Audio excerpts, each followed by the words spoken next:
Beware, you're in for a scare. From the pages of R.L. Stein's best-selling books comes a brand new series of Goosebumps videos. Videos that will creep you out, freak you out, or simply make you laugh your head off. Hello folks, it's time for another Goosebumps video. Today we're going to actually dive into what's going on. Looking at what Goosebumps number one Ozzy fan was doing, which he actually finally got his Goosebumps 2000 fan club box. So since he did, well, let's have a look and see what's going on. Where it's like, it is interesting. It's like there's no actual merchandising today.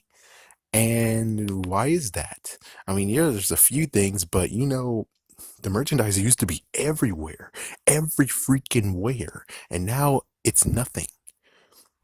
So I'm gonna dive deep and find out what, which luckily, thanks to sadly Wikipedia, I know people are like, come on, dude, what the, but looking at Wikipedia, it looks like that we actually had a little scuffle, a little fight that actually occurred.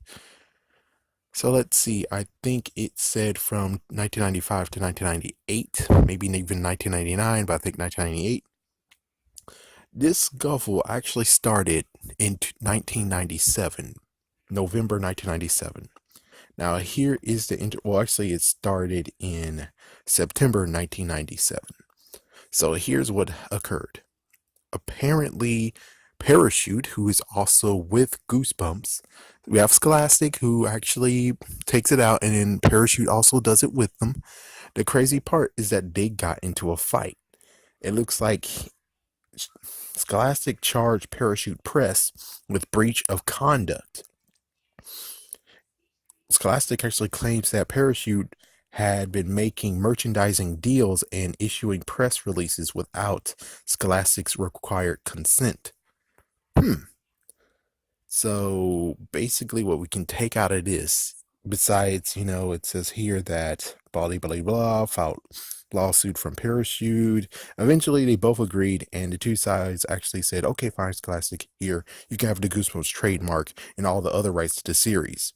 And apparently, I guess they paid off Parachute. So that's why nowadays, when we come to looking at the Goosebumps books, we don't see Parachute on there anymore. Yeah, they paid off Parachute for $9.65 million. So with all that said, we can kind of see what the flub happened. I mean, apparently Parachute was very, very good at doing merchandising stuff. Where's the merchandising stuff? The merchandising stuff right now? Oh, well, ladies and gentlemen, it looks like they needed Parachute. Parachute was actually one over there doing the right stuff. While Scholastic, on the other hand, let's see what they're doing today.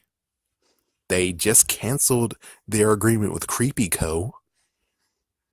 So it looks like to me, technically Scholastic should have not been a jerk and kept Parachute with them. Because Parachute, it seems, was actually the freaking brains behind the merchandising aspect. Means that without Parachute, we got what's going on right now, which is from 1999 all the way to, let's say, 2015. I think that's when the movie came out. We had no merchandising of Goosebumps whatsoever. Yes, chances are it might have been, but none that actually was truly like, oh my gosh, you see in the stores. Heck, even the books are rarely seen everywhere anymore. I mean, I used to remember seeing the books in Publix. Yeah, they did make a resurgence when it came to the whole, oh, the movie.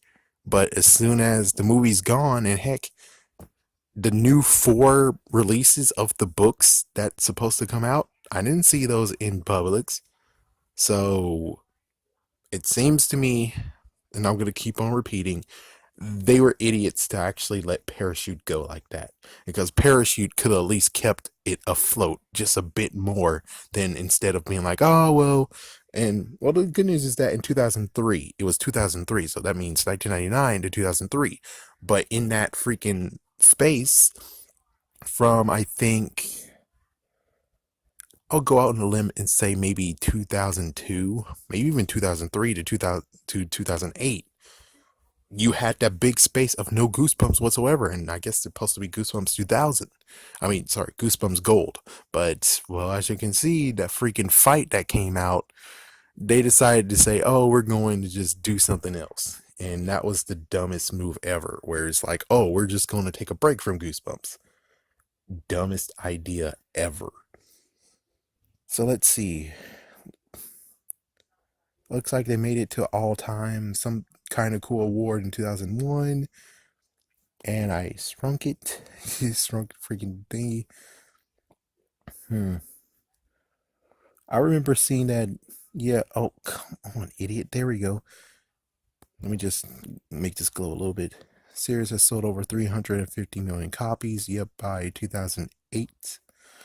And it looks like for Goosebumps Horrorland, it actually sold 10% of that. But here's the interesting part is that in 1997, Scholastic sales had plunged to 40%. Had plunged 40%. And they kind of Goosebumps book sales made the front pages and so 1997 they had a and see in 1997 the Goosebumps Club was established. Okay. It does make sense. 1999, the year to publish. These books won the three books won the Goosebumps Award. Somehow Deep Trouble 2 actually made it. No wonder they made that into an episode, apparently. So maybe these, like a few of these, well, it looks like Deep Trouble, the first one, actually made a Nickelodeon Kids' Choice Award. So that's interesting. And you guys didn't make that into a freaking episode? What the heck? Let's see. List of bestseller. So I already answered the question. But that's about it. Besides, of course, yes, I know the whole Harry Potter thing was also a part of it. But I answered the question I wanted to answer.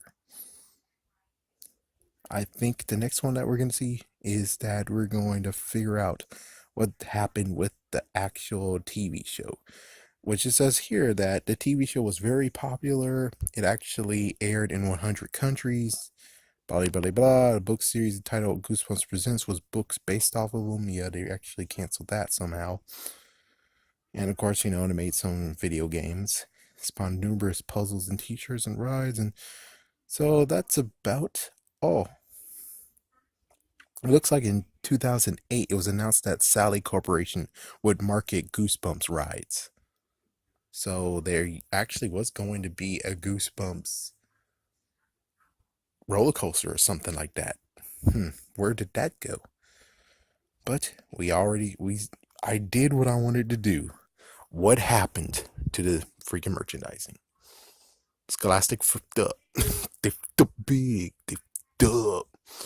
So, oh my gosh, Parachute actually is doing back deals. Who cares? Because in the end, your books, it's the center of it.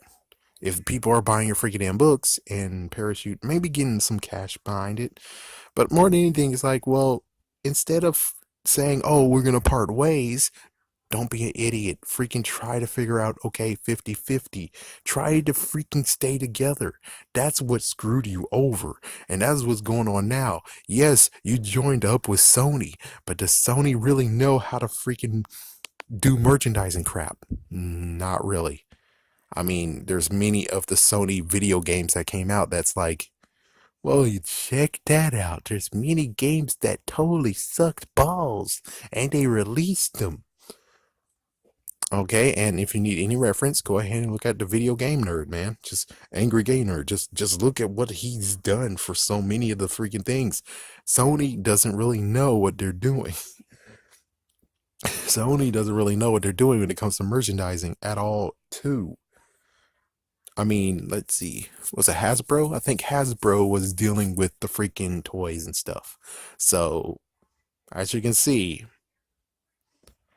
they really screwed up when they actually decided to say, oh, Parachute, you suck. Parachute, you doing back deals. Parachute, you did this and do that and did this and do that. You should have just actually did the best thing. Confront them on it, find an agreement, Hopefully steer them straight because, well, as you can see, it's better to have money right now and have the freaking damn merchandising out there right now instead of you doing it and, oh, for some reason you just freaking stopped Creepy Co. from making stuff. What? Does that make sense? It's like, yeah, I would prefer you would have just allowed yourself to get taken advantage of a little bit more because, well, they're doing the freaking bullshit. They're the ones who's doing the freaking merchandising, and the merchandising was good. It was working perfectly fine. And here you guys are now being like, we could do it on our own. You guys didn't do crap, and you got rid of freaking enterhorrorland.com. It's back up, but still, it's like, I would have preferred you guys would at least been cool enough to be like, oh, we're about to get rid of it, but hey, well, why don't we just give the fans out there a chance to buy it for $14.95 on a disc? Makes better sense than deleting it and then not having anyone, because you have Goosebumps Horrorland, you have that freaking book series. I don't think you're selling it anymore, but still, I'm just saying, why get rid of something when it makes perfect sense to keep it there because that was part of the gimmick, right? You're not freaking Nintendo. You're not where you're like, oh, well, we're getting rid of that service from Black and White and Black to White 2. It's like, it makes sense for them to do it, but you? No. Not to mention, you guys had some freaking damn video games, but oh yeah, I forgot it was Parachute. Man. In the end, when it comes straight down to this, is that Scholastic made the wrong moves. And I guess technically picking Sony was also a wrong move.